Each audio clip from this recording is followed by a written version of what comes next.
पता है कि कौन सी सीट से उनका कौन सा प्रत्याशी उतरेगा। इसीलिए विश्वास के साथ मैं कहता हूँ कि एक ऐतिहासिक जीत की ओर एनडीए गठबंधन अग्रसर हो रहा है। बड़ी सीएम का अगर चुनाव होता है उसकी यही प्रक्रिया होती है, इसी तरीके से चुना जाता है।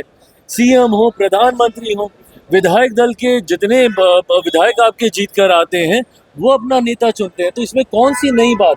जो टिकट नहीं दे पा रहे हैं, जो प्रत्याशियों का चयन नहीं कर पा रहे हैं, जो गठबंधन को सवार ही नहीं पा रहे हैं, गठबंधन की रूपरेखा तय ही नहीं कर पा रहे हैं, वो बात करेंगे कि हम बिहार में विकास देंगे, रोजगार देंगे। नमस्कार, न्यूज़ 4 नेशन देख रहे हैं आप और मैं हूं सानिया आपके साथ। एनडीए में सीट शेयरिंग का ऐलान हो चुका है, लेकिन महागठबंधन में पेच फंसा हुआ है। अब इसको लेकर एक कटाक्ष करने का मौका एनडीए के तमाम नेताओं को मिल चुका है, जिसको लेकर एक बार फिर से चिराग पासवान हमलावर हो गए हैं। और इस बार उन्होंने महागठबंधन को लेकर कहा है कि हमने तो भैया सीट शेयरिंग का ऐलान भी कर दिया, पहले चरण की लिस्ट भी जारी कर दी, लगभग पूरा प्रोसेस हो चुका है। बीजेपी का भी पूरा उम्मीदवार का जो लिस्ट है वो भी आ चुका है, जदयू की भी आ चुकी है। तो वहीं अगर बात की जाए चिराग पासवान की, तो चिराग पासवान की भी पहली लिस्ट जारी हो चुकी है, लेकिन महागठबंधन में लिस्ट जारी करना तो दूर की बात है, अभी तक सीट शेयरिंग का ऐलान भी नहीं हुआ, ऐसा चिराग पासवान का कहना है। उनके तमाम बयानों के साथ हम आपको छोड़ जाते हैं, देखिए जरा क्या कुछ कह रहे हैं वो महागठबंधन को लेकर। ठीक सर, इलेक्शन कैंपेन शुरू हो गया है, क्या कुछ कहेंगे इसमें? देखिए, हम लोग जितना भ्रम फैलाया जा रहा था एनडीए को लेकर, और मैंने मैंने इस बात को कहा था कि एनडीए में बहुत सहजता से, बहुत सारी बातों का फैसला, निर्णय हो जाएगा। भले वो सीटों की संख्या की बात हो, सीटों के चयन की बात हो, प्रत्याशी तय करने की बात हो, समय रहते हर एक चीज एनडीए तमाम नेताओं, पांचों दलों के द्वारा तय कर ली गई। पर वही ताज्जुब इस बात का, और मुझे लगता है कि शायद ना के बराबर कोई और दूसरा ऐसा उदाहरण इससे पहले के किसी और चुनाव में होगा, जहां पे पहले चरण का नामांकन समाप्त हो जाता है और दूसरे गठबंधन के द्वारा सीटों के चयन तो बहुत दूर की बात है, संख्या तक की घोषणा नहीं हो पाती है। ये दर्शाता है कि किस तरीके का सरफुटव्वल महागठबंधन के भीतर चल रहा है। अगर ये लोग संख्या तक तय नहीं कर पाए तो सीटों का चयन और प्रत्याशी का उतरना तो बहुत दूर की बात है। आज जिस तरीके से एक एक सीट पे दो एक ही गठबंधन के दो घटक दलों के द्वारा नामांकन किया गया, कांग्रेस के सामने राजद, राजद के सामने कांग्रेस, इनके अलग दल के सामने लेफ्ट के सामने कांग्रेस, ये जिस तरीके से ये खिचड़ी पक रही है, ये अपने में दर्शाता है कि एक गठबंधन जो खुद इतना कंफ्यूज है वो बिहार के विकास की बात करेगा, जो अपने गठबंधन को नहीं संभाल पा रहे, जो गठबंधन में तालमेल तय नहीं कर पा रहे, वो हमारे प्रदेश को संवारने की बात करते हैं। और वहीं दूसरी तरफ हम लोगों ने तो प्रचार भी शुरू कर दिया। हमारे गठबंधन के कई प्रत्याशियों का नामांकन, जितने पहले चरण के थे उन सब का नामांकन हो गया। दूसरे राज्यों से हमारे स्टार प्रचारक वो आके यहाँ पे चुनाव प्रचार उन्होंने शुरू कर दिया। मुख्यमंत्री नीतीश कुमार जी स्वयं, जिनको लेकर महागठबंधन क्या क्या अफवाहें नहीं फैला रहा था, उनके स्वास्थ्य को लेकर, उनके बारे में अलग अलग तरीके की भ्रमित बातें करना, सबसे पहले प्रचार किसी ने शुरू किया तो मुख्यमंत्री नीतीश कुमार जी ने शुरू किया। केंद्रीय गृह मंत्री आदरणीय अमित शाह जी स्वयं पिछले 3 दिनों से न सिर्फ चुनावी सभाएं कर रहे हैं, बल्कि प्रचार प्रसार की क्या रूपरेखा होगी उसको भी तय करने का कार्य कर रहे हैं। तो एक तरफ हम लोग का एनडीए गठबंधन जो इतनी एकजुटता के साथ मजबूती से चुनावी रण में उतर गया, वहीं एक कंफ्यूज गठबंधन है, महागठबंधन, जिनको अभी तक यही नहीं पता है कि कौन सी सीट से उनका कौन सा प्रत्याशी उतरेगा। इसीलिए विश्वास के साथ मैं कहता हूँ कि एक ऐतिहासिक जीत की ओर एनडीए गठबंधन अग्रसर हो रहा है, बड़ी जीत के साथ।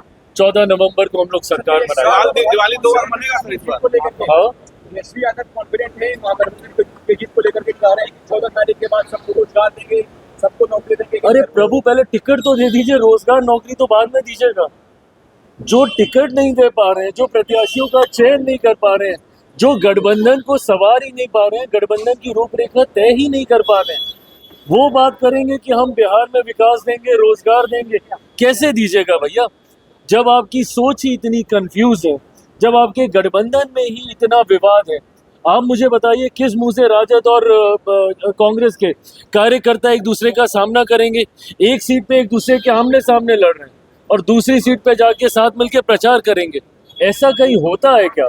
और ऊपर मान लीजिए एक दिन 2 दिन के बाद या कुछ घंटों के बाद ऊपर नेता अगर आपस में मिल भी गए, तो क्या जमीन पे जो कार्यकर्ता आपके लिए लड़ता है वो मिल पाएगा क्या?